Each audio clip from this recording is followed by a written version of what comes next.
Hi there. So, second video of the day, just because I've been slacking extremely badly.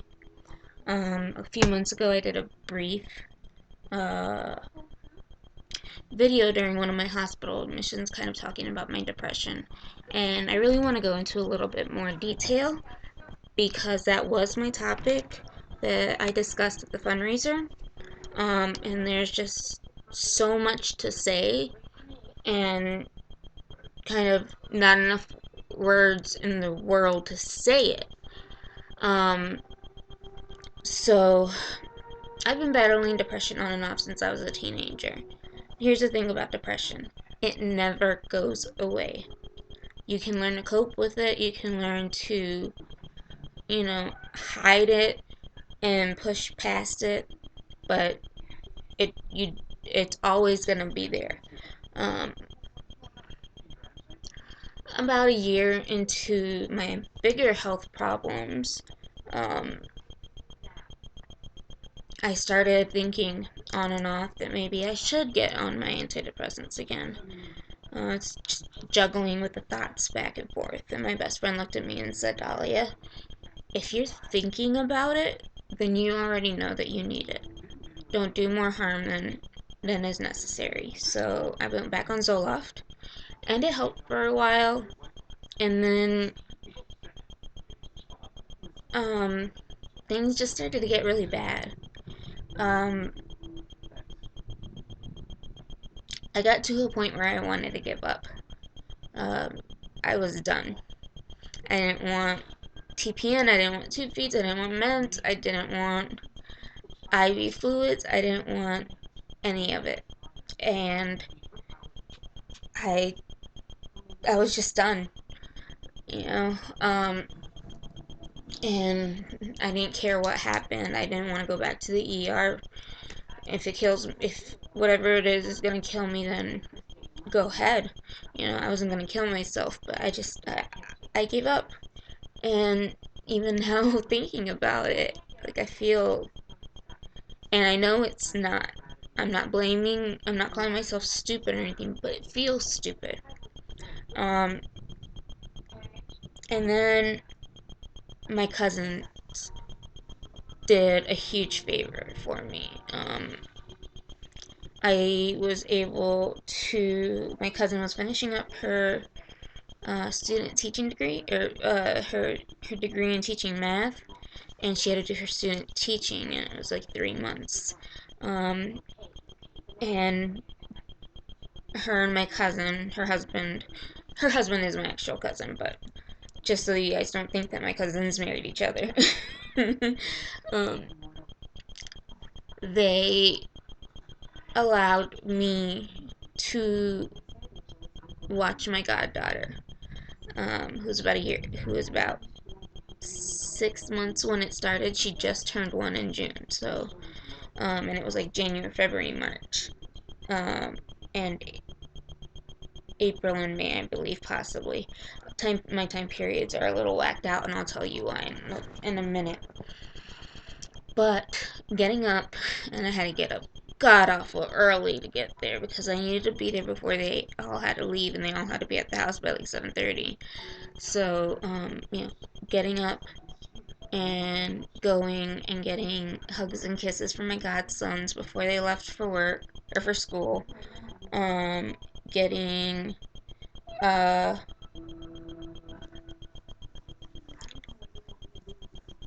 getting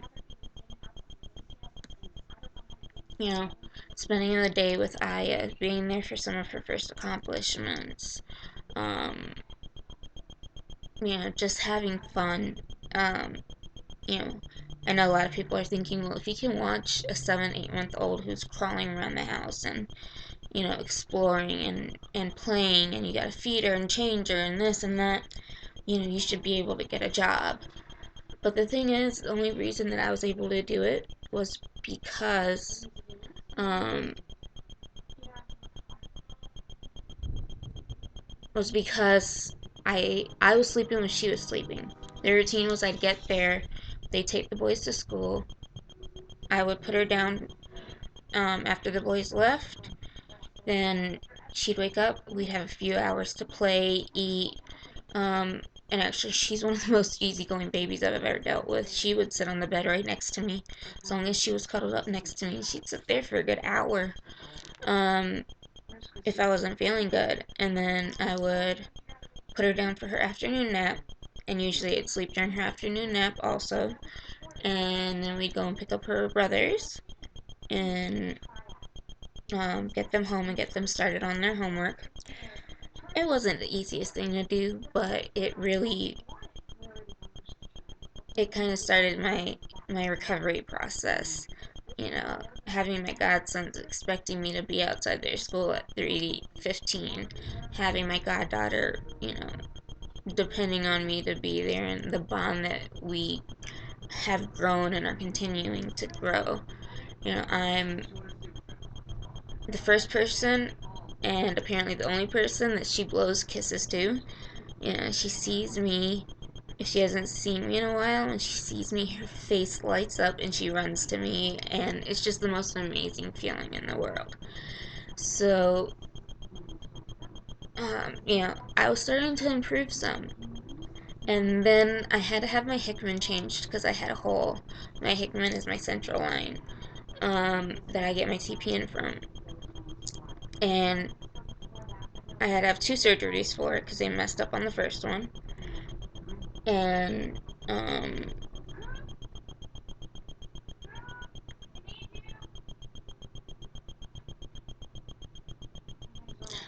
sorry. Um, and I ended up septic. And when I say ended up septic, it wasn't just cold chills, it wasn't just a fever. They had told me if I had waited, because I had begged my mom to wait until the morning and not go at, 9:30 at night. And they had told me if I had taken that time to wait, I would have been in the ICU and my chances of living would have decreased severely. And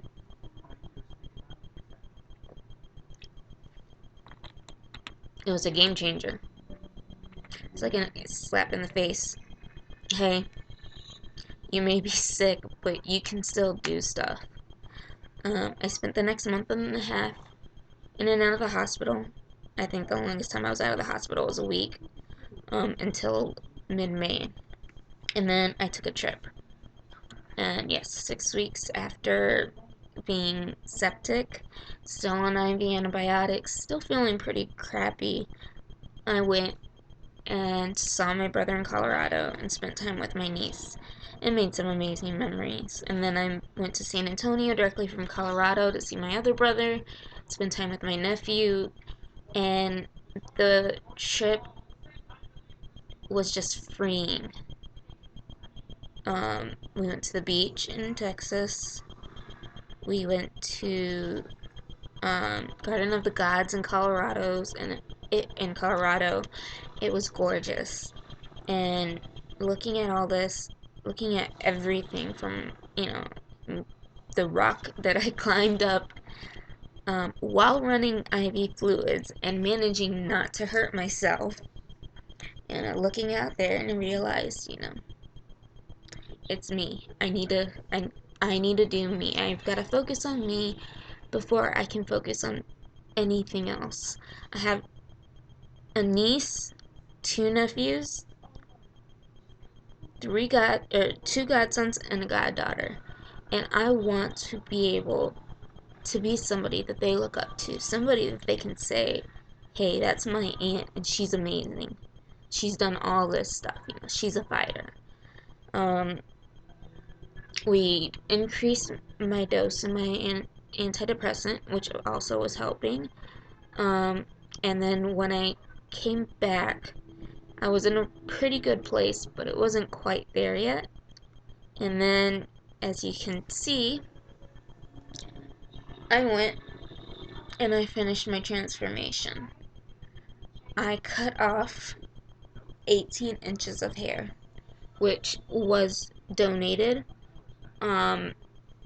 to a company that makes wigs for cancer patients. Not Locks of Love, because Locks of Love does charge patients for their wigs. Um, but then I worked on the fundraiser, and it's stuck inside of me now. I need to do what I need to do for me, but at the same time, I have to stop saying no. I'm too sick. I can't get out the house. You know, things like that, and getting a little bit more active. I got a Samsung Gear Fit, and I got one for my cousin for her birthday. My mom's gonna end up with one also, but what's it called? Um, I'm using that to stay a little bit more active, um, just because I know it's better for me health wise. I'm really trying to do everything I can to continue fighting. Um, you know, I've got I'm holding myself, I've got people who hold me accountable, like I have to be accountable for. So like they know to push me unless I'm really, really sick. And so, we're making plans to take my godkids places and just enjoy life. Depression is hard. I'm still depressed. I'm never gonna be over it 100%. I've cried myself to sleep a few nights in the past couple weeks alone, but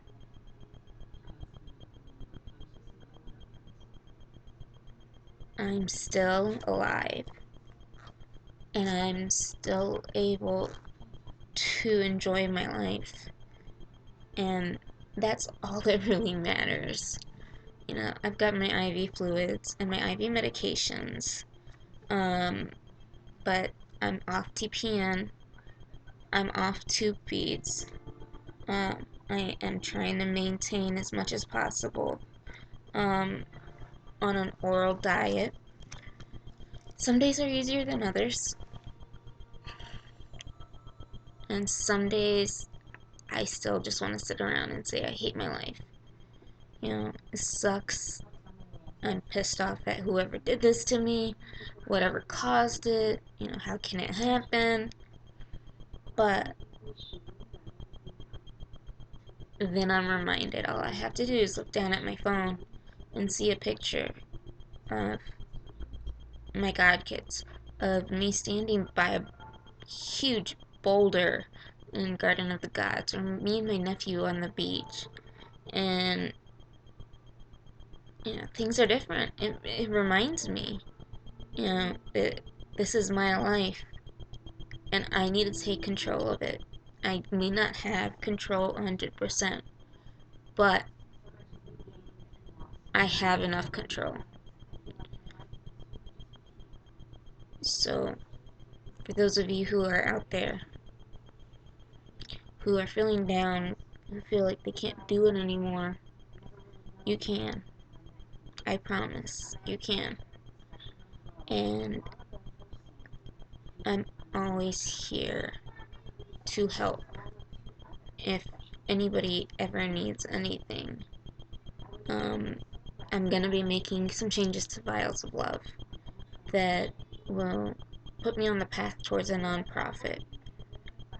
But helping those in need, those who are chronically ill and down, is going to be one of my number one priorities. So I don't mind doing that before Vials of Love grows large enough to do that.